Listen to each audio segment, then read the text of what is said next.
मित्रों, आज थोड़ा अलग पाठ देने की कोशिश कर रहे हैं। प्रायः हम भविष्यवाणी जैसी कोई बातें नहीं करते, क्योंकि ये सब बातें थोड़ी अलग लेवल में आपको अपने चैनल का विस्तार करना है या कुछ ऐसी बातें करनी है जिससे आप ज़्यादा प्रभावित हो और हमारे चैनल का रीच बढ़े, सब्सक्राइबर बढ़े और उसके द्वारा हम सोशल मीडिया में फेमस हो और उसके द्वारा हमको कुछ अर्निंग हो। ये उसके लिए की जाती है जिसको आप और हम सब जानते हैं।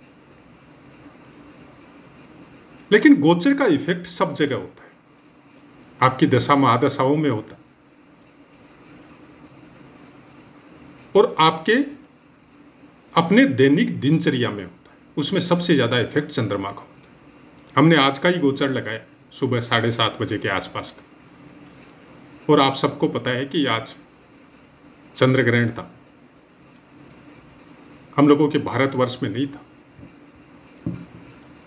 लेकिन जहां जहां पे रात्रि है, अमेरिका वगैरह, वहां पे वो चंद्र ग्रहण चल रहा था। आज सनातन धर्म के लिए एक पितृपक्ष आरंभ हुआ है। आप सब जितने भी हैं, जितने भी सनातनी हैं, पितरों के लिए अपने परिवार के संस्कारों के हिसाब से जो भी लोक रीति है उसके अनुसार जो आपको करना चाहिए वो आप सब कर रहे हैं। हमारी केवल विनती ये है कि ये 16 दिन का पीरियड या 15 दिन का पीरियड जितना भी आपको प्राप्त हो और आपके पास अगर समय हो तो 1 लोटा जल, उसमें थोड़े से तिल, वो आप जरूर अर्पित करें अपने पितरों के लिए। कोई संस्कृत के मंत्रों की जरूरत नहीं है। आप अपनी प्रचलित भाषा में, जो भी आपकी मदर टंग है, उसमें आप एक विनती करें अपने पितरों के लिए कि जो भी पितृलोक में मेरे पूर्वज वास कर रहे हैं, वो इस पितृपक्ष में अपनी यात्रा को धरती की तरफ शुरू कर चुके हैं। उनके निमित्त मैं उनके ही वंश में, उनके ही गोत्र में पैदा हुआ उनका ही बच्चा, उन सब से अपने हर दुष्कर्मों की माफी मांगते हुए उनको उनके स्वास्थ्य के लिए, उनके आवागमन में रास्ते के लिए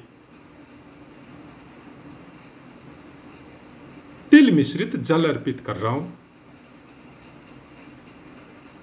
वो मेरी गलतियों को माफ करते हुए इस जल को ग्रहण करे और मेरे को रास्ता दिखाए कि मैं किस तरह से संस्कारों के अनुसार, ज्ञान के अनुसार उनके निमित्त कुछ कर सकूं।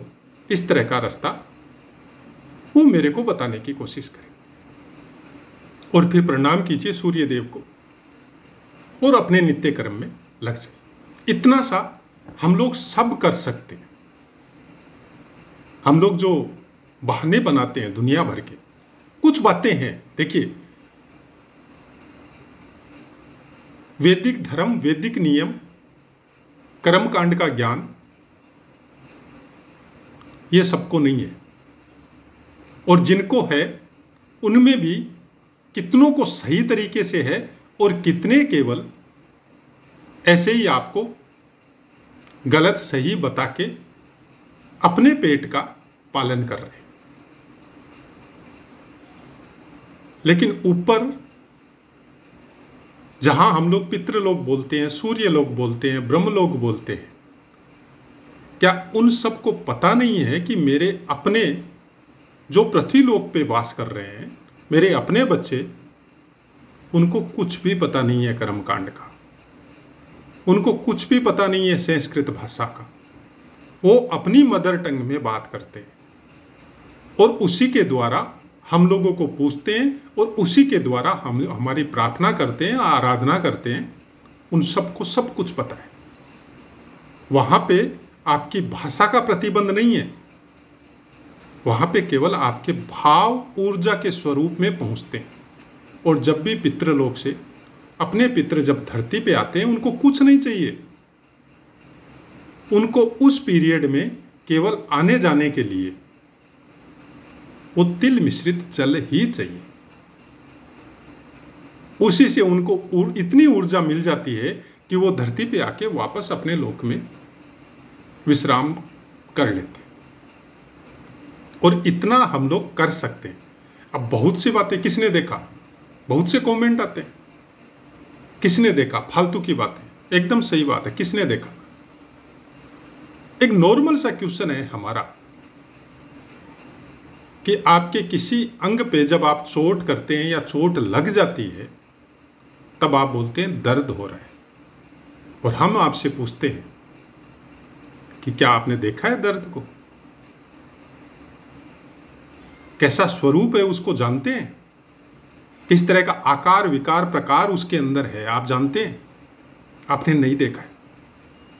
आपने केवल एक शब्द जो मदर टंग के द्वारा या लोग बोलचाल की भाषा के द्वारा दर्द, पेन आपको पता है, और उस दर्द के अनुसार आपके अंदर वो भाव प्रकट हो रहे हैं कि आपको दर्द हो रहा है।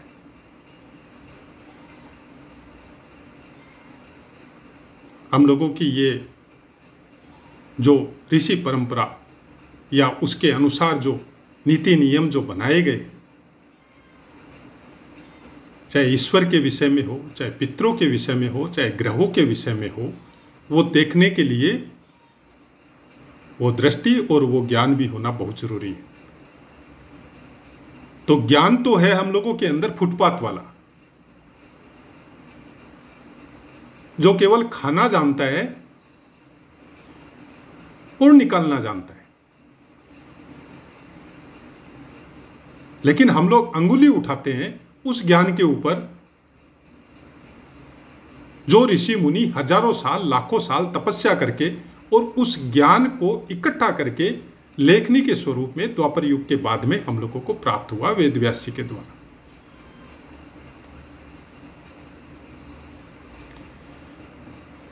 कुछ बातें हैं, कुछ चीजें हैं जिनके विषय में तर्क वितर्क नहीं चलता, ज्यादा बुद्धि का उपयोग करने की भी जरूरत नहीं है। आप सुबह उठते ही कुछ करते हैं, कोई चाय पीता है, कोई नशा पता करता है, जबकि सब डॉक्टर, सब वैद्य या परिवार के भी कुछ सदस्य आपको मना करते हैं कि सुबह उठते ही ये नहीं करना चाहिए। तो क्या उन्होंने कुछ देखा है कि वो पेट के अंदर जाके आपके क्या माइनस और प्लस कर रहे हैं? कुछ नहीं देखा है, किसी ने कुछ नहीं देखा है। लेकिन उसका सिम्टम्स जब निकल के रोग के रूप में सामने आता है, तब डॉक्टर बोलता है कि ये करने से ये होता है। तो डॉक्टर ने देखा है? नहीं देखा है। उसने एक पर्टिकुलर चीज पे रिसर्च की कि ये तंबाकू खाने से या ये बीड़ी सिगरेट पीने से या दारू शराब पीने से आपके इस शरीर के इस अंग को ऐसा नुकसान हुआ है। लेकिन वैसा सबके साथ तो नहीं होता है। तो वैसी ही कुछ बातें हैं जो आप देखते नहीं हैं, केवल महसूस करते हैं। हमारी हाथ जोड़ के प्रार्थना इतनी है कि जरूर कीजिए। हम लोगों के जन्मों में हम लोगों को पितरों का या अपने वंश के सहगोत्रों का, जिनका हम लोग नाम भी नहीं जानते, हालांकि हरिद्वार वगैरह में जब जाने का काम पड़ता है तो पूरी वंशावली आपके सामने वो पंडित जी खोल के रख देते हैं। वो सब कहीं न कहीं पे तो विद्यमान है। किसी न किसी जीव के अंश में तो उनका जन्म हुआ है, और अगर बहुत अच्छे कर्म किए हैं तो फिर वो पितृलोक में वास कर रहे हैं।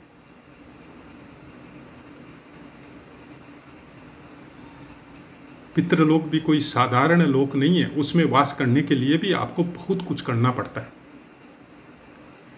तो ऐसा जरूर कीजिए, तिल मिश्रित जल देने की कोशिश जरूर कीजिए, कम से कम 15 दिन तक।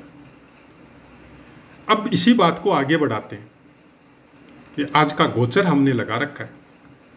आप देखिए, सूर्य और केतु की युति है और चंद्रमा और राहु की युति है, जिस कारण से ग्रहण लगा हुआ है। लेकिन ये ग्रहण बहुत कुछ कह रहा है। आपके सूर्य और केतु कन्या राशि पे विराजमान है और राहु और चंद्रमा मीन राशि पे विराजमान। अब राहु देव क्या है, मीन राशि से आपके धीरे धीरे कुंभ राशि की तरफ गोचर करेंगे, मतलब वक्री अवस्था में रहते हैं राहु और केतु, और वो जस्ट अपनी चाल को उल्टा रखते हैं। लेकिन उसके पहले यहां पे प्रवेश होगा शनिदेव का मार्च में। वर्तमान समय तुला राशि पे शुक्रदेव है, वो भी वर्गोत्तमी है, बहुत अच्छा है। गुरु और शुक्र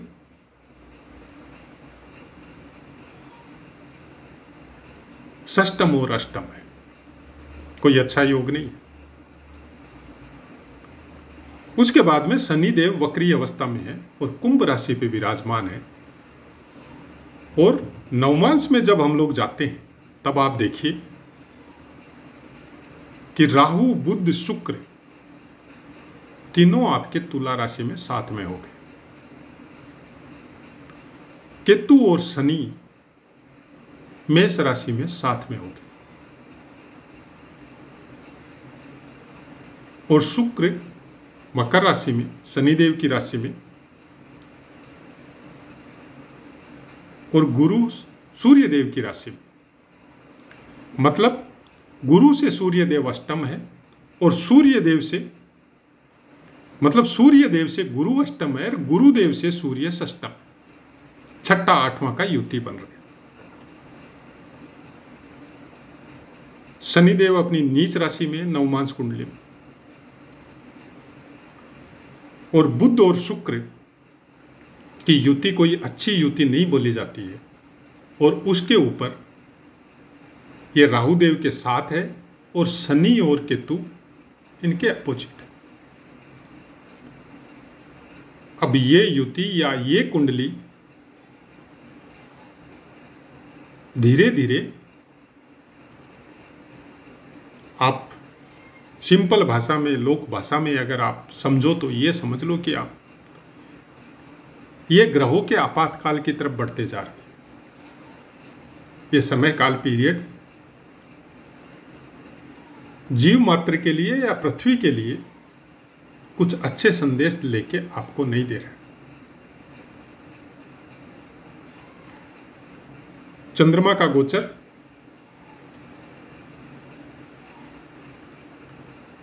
या तो शनि और राहु के बीच में चलेगा, या तो इस पार्ट में या उस पार्ट।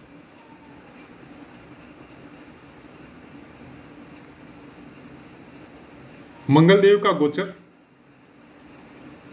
नवमांश कुंडली में कुंभ में है और आपके नवम लग्न कुंडली में कि मिथुन राशि।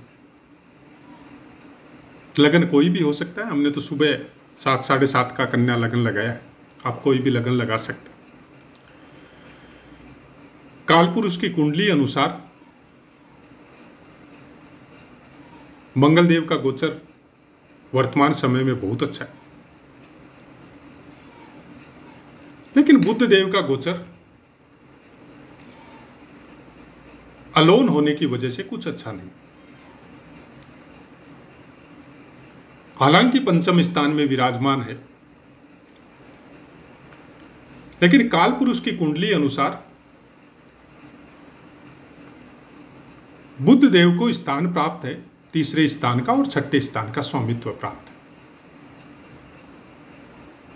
वो अगर पंचम स्थान पे विराजमान होते हैं तो हमको कुछ कहने की जरूरत नहीं है। यहां पे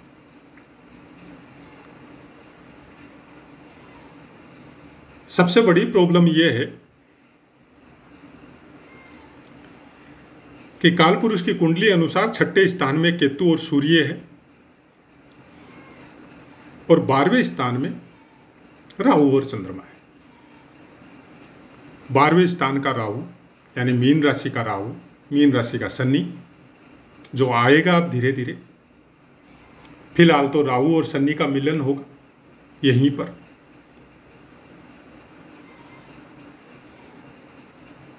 ये कुछ अच्छा योग नहीं है इस पृथ्वी के लिए। तरह तरह की आपदाएं विपदाएं नेचुरल कैलेमिटी के द्वारा,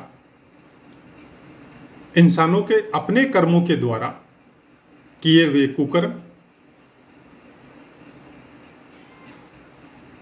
वो कुछ ज्यादा मात्रा में अब दृष्टिगोचर होने लग गए।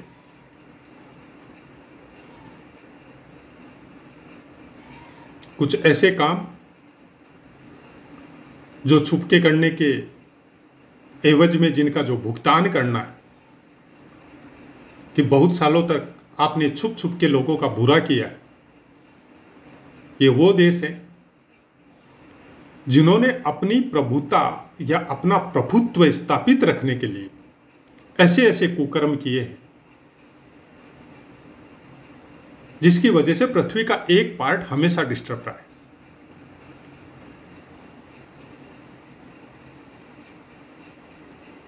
अब उन कुकर्मों का भोग करने का समय आ रहा है।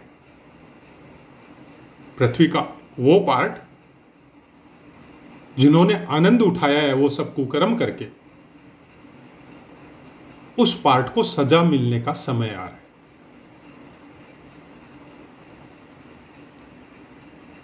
हमने एक पार्ट दिया था वर्ल्ड वार या भविष्यवाणी टाइप से कुछ दिन पहले, ये उसी का नेक्स्ट पार्ट समझ सकते हैं आप।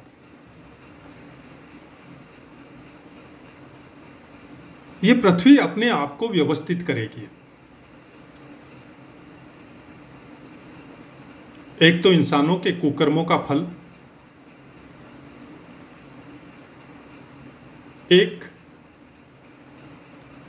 उनके शरीर का भार पृथ्वी पे बाकी जीवों के लिए विनाशकारक साबित हो रहा है।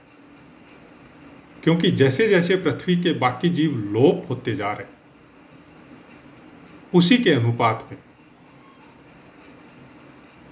इंसानों का जन्म बढ़ते जा रहा है। पृथ्वी का अपना साइज है जो नहीं बढ़ रहा है, वो हम लोगों के कुकर्मों की वजह से कम ही हो रहा है। चाहे समुद्र का जल बढ़ना एक कारण हो सकता है, भूमि का बंजर होना कारण हो सकता है, या अर्थक्वेक या भूकंप की वजह कारण हो सकता है, ज्वालामुखी फटना कारण हो सकता है। बहुत सी बातें हैं जो नेचुरल कैलेमिटी और आपस में एक दूसरे को मारने की प्रवृत्ति,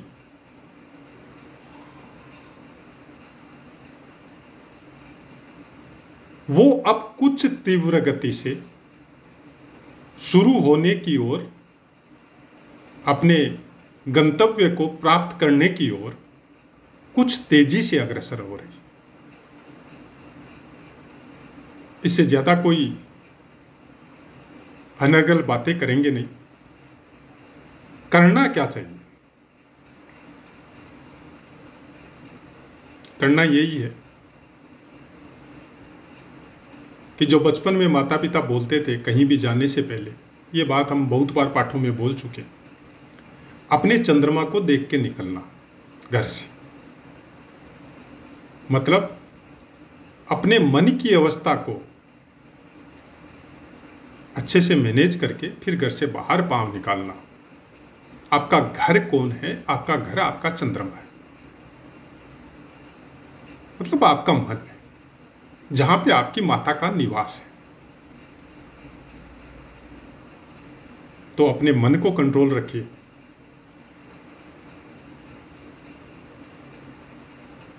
कुछ ये राहु जनित जो सोशल मीडिया है, जिन पे केवल नेगेटिविटी का ही प्रसार होता है, पॉजिटिव बातों को लुप्त कर दिया जाता है, उन वीडियो को भी आगे नहीं बढ़ाया जाता है। केवल एक दूसरे के ऊपर गाली, मिथ्यारोप या गलत वीडियो बनाना, उसी को स्पॉन्सर ज़्यादा किया जाता है।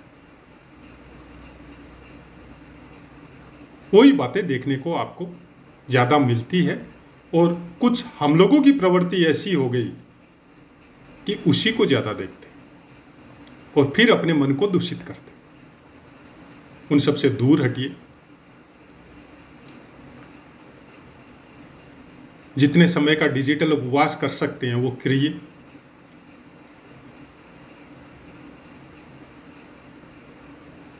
चंद्रमा से ज़्यादा सूर्य की तरफ अपनी यात्रा को मोड़िए। सुबह जल्दी उठने की कोशिश कीजिए और वर्क वैसा कीजिए जिससे आपके मन को शांति मिले। अगर सोशल मीडिया पे शॉर्ट वीडियो देखने के बाद आपका मन या दिमाग अशांत होता हो तो कंट्रोल कीजिए खुद के ऊपर और हट जाइए वहां से।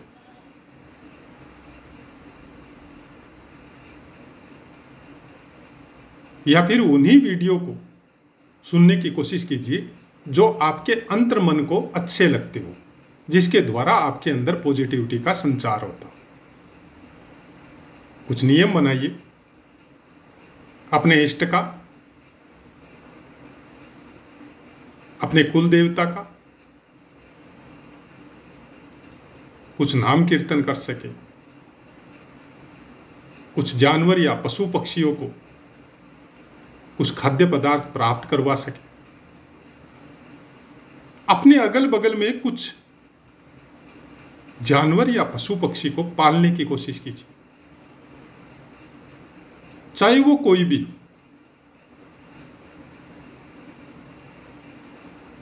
क्योंकि घर में पालने वाले जानवर प्रायकर हिंसक नहीं होते, चाहे कुत्ता बिल्ली ही क्यों ना हो।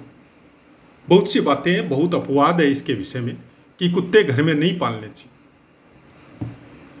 हम नहीं बोलते हैं आप घर में पालिए, या आपकी इच्छा के ऊपर है।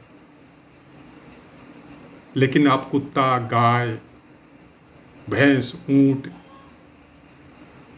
या और कोई पक्षी जब उसके ऊपर हाथ फेरते हैं, जब उसके पास बैठते हैं, तो आपके मन का एनर्जी लेवल बहुत शांत होता है। ये प्रैक्टिकल एक्सपीरियंस है।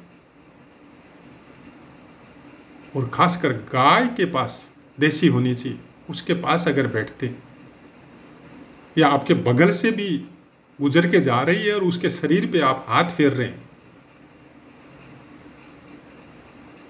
उसके शरीर पे हाथ फेर के उसकी कोई धूल वगैरह उड़ा रहे हैं, साफ सफाई कर रहे हैं, तो आप खुद देखिएगा कि आपके मन की एनर्जी लेवल कुछ इस हद तक पॉजिटिव बन जाती है, क्योंकि वो आपकी नेगेटिविटी को सोख के निकल जाती है। वो आपके दिमाग को, मन को बहुत शांत करती है। अब जाहिर सी बात है, फ्लैटों में रहने लग गए, कुछ इस तरह का वातावरण शहरों में बन गया, तो जानवर या पशु पक्षी को पालना थोड़ा मुश्किल वाला काम हो रहा है। सही बात है, कुछ समय तो निकाल सकते हैं। ऐसी जगह में अपने आप को थोड़े समय के लिए हम लोग जाए। गली मोहल्ले में भी कुत्ते वगैरह घूमते हैं, गाय वगैरह घूमती है। कुछ ऐसे मंदिर जहाँ पे पशु पक्षी बहुत आते हैं, तो उनको दाना वगैरह देना हो, उसी बहाने से, या बहती हुई कोई नदी या समुद्र है उस बहाने से। अब हम राजस्थान में है, तो राजस्थान में तो भगवान राम ने उस समुद्र को सुखा दिया, उसका नतीजा हम लोग है। तो फिर ठंडी बालू रेत में अलोन बैठ के उस रेत के ऊपर अपने हाथ को फेरने की कोशिश कीजिए। आपको पता चलेगा कि आपका एनर्जी लेवल कैसा है। कंक्रीट के घर में रहना आपकी शान शौकत तो बढ़ा सकता है, लेकिन अपने जमीन, अपनी मिट्टी से जुड़ाव, जिसकी वजह से आपको एनर्जी मिल रही थी, वो खत्म करवा देता है। आप 20-20, 50-50 तल्ला में अपना जीवन तो गुजार सकते हैं, लेकिन मन में जो शांति आपको जमीन पे बैठ के, साफ स्वच्छ सुंदर अगर जमीन आपको कहीं आश्रम में, मंदिर में, जानवरों के बीच में मिल जाए तो वहां बैठ के देखने की कोशिश कीजिए। कभी गौशाला जाके वहां पे बैठ के देखिए, उन गायों के साथ बैठ के देखिए।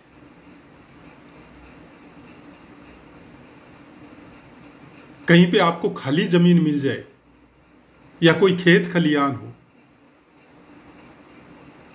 वहां पे फसलों के बीच में बैठ के देखिए। तो ये सब बहुत सी बातें हैं। अपने आप को व्यवस्थित करना, अपने मन को कंट्रोल में करना, छोटी छोटी बातें हैं जो शायद हम लोग भूल चुके। ये करके देखिए।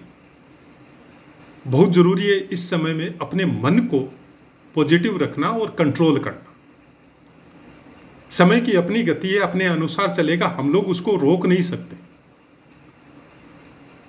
पृथ्वी को व्यवस्थित करना नेचुरलिटी का काम है, लेकिन समय से पहले अगर व्यवस्थित वो अपने आप को कर रही है तो ये हम लोगों के कुकर्म है। क्योंकि हम लोगों ने ऐसे कोई शब्द या ऐसे कोई कर्म जो इस धरा को शांत कर सके वो करने बंद कर दिए। हम लोगों ने अपनी दिनचर्या कुछ इस तरह की कर दी है कि आत्मा से क्रंदन के अलावा कुछ नहीं निकल रहा है। हर जगह नेगेटिविटी का संचार होते जा रहा है।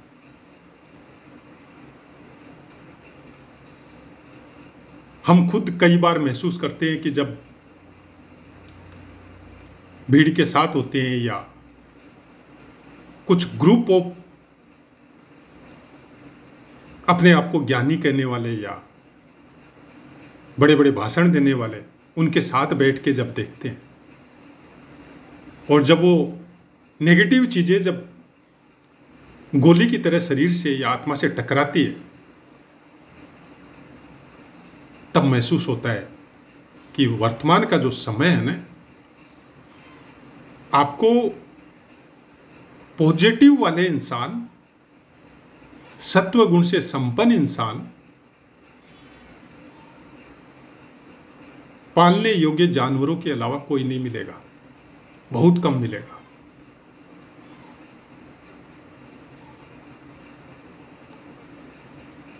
खुद को ही आगे बढ़ना पड़ेगा, अपनी दिनचर्या को व्यवस्थित करना पड़ेगा, अपने घर के वातावरण को सुधारना पड़ेगा, तब जाके हम लोग कुछ आगे बढ़ सकते हैं।